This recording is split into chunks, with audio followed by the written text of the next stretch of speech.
എന്തൊക്കെയാണ് ഈ 3 പെമ്പിള്ളേർ കാണിക്കുന്നത്? നെവിൻ ഇവരുമായി സംസാരിക്കുവാൻ വേണ്ടി ചെന്ന് അവരുടെ ബെഡിൽ കിടക്കുകയായിരുന്നു.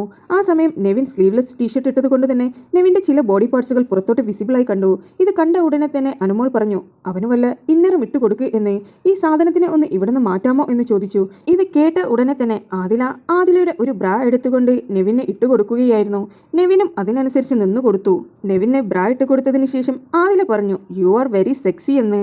അനുമോൾക്ക് അത് കണ്ടിട്ട് ചിരിക്കാനും വയ്യ ചിരിക്കാതിരിക്കാനും വയ്യ. അങ്ങനെ കട്ടിലിൽ തലയും ചായച്ച് കിടക്കുകയായിരുന്നു. അങ്ങനെ നവിൻ ആ ബ്രായമിട്ട് അവരുടെ കൂടെ അവിടെ കിടക്കുകയായിരുന്നു. എന്നിട്ട് ആദില പറഞ്ഞു, നീ ഈ ബ്രായമിട്ട് ആര്യന്റെ മുന്നിലോട്ടേക്ക് പോകേണ്ട എന്ന്. ആദില എന്തുദ്ദേശിച്ചിട്ടാണ് ഈ പറഞ്ഞത് എന്നുള്ളത് അറിയില്ല. ഇത് കേട്ടവരെന്തായാലും റിയാക്ട് ചെയ്യാതിരിക്കില്ല. നെവിൻ ആണെങ്കിൽ എല്ലാ കളികൾക്കും നിന്നുകൊടുക്കുന്ന വ്യക്തിയാണ്. അവന് നെഗറ്റീവാണോ പോസിറ്റീവാണോ പുറത്തു വരുന്നത് എന്നുള്ള കാര്യങ്ങൾക്കൊന്നും ഒരു ബോധവുമില്ലാത്ത ആളാണ്. എന്തായാലും യൂട്യൂബിൽ കുറച്ചു കഴിഞ്ഞാൽ ഇതിന്റെ ട്രോളുകളെല്ലാം വരുന്നതായിരിക്കും. നിങ്ങൾക്ക് ബിബിയുടെ പുതിയ അപ്ഡേറ്റ്സ് അറിയുവാൻ താല്പര്യമുണ്ടെങ്കിൽ എന്റെ ചാനൽ സബ്സ്ക്രൈബ് ചെയ്ത് സപ്പോർട്ട് ചെയ്യുക.